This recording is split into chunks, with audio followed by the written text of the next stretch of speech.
लोकसभा चुनाव प्रचार के दौरान राहुल गांधी के अलावा आरजेडी सुप्रीमो लालू प्रसाद, तेजस्वी यादव बार-बार संविधान बदलने और आरक्षण खत्म करने की दुहाई दे रहे हैं। दूसरी ओर पीएम मोदी कहते हैं कि बाबा साहब अम्बेडकर के संविधान के साथ कांग्रेस और उसके सहयोगी दल खिलवाड़ कर रहे हैं।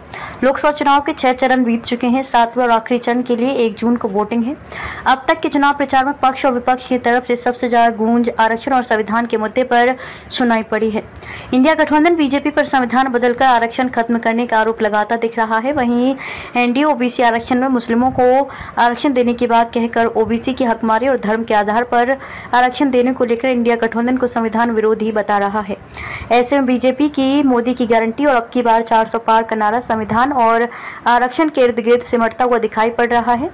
पीएम मोदी ने चुनाव की शुरुआत में ही अब की बार 400 पार का नारा दिया। इसके बाद बीजेपी और एनडीए के नेताओं के मुंह से 400 पार का नारा हर मंच से सुनाई पड़ने लगा।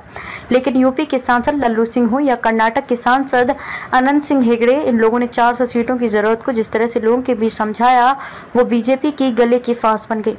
राजस्थान की ज्योति मृदा हेगड़े और लल्लू सिंह ने 400 पार की जरूरत को ये कहकर समझाया कि संविधान बदलने या संशोधन करने के लिए 2/3 सीटों की जरूरत होती है। इसलिए बीजेपी इस बार पीएम मोदी के नेतृत्व में 400 पार का आंकड़ा पार कर कांग्रेस की ओर से जो संविधान में विकृति डाली गई है उसको कानून लाकर खत्म करेगी।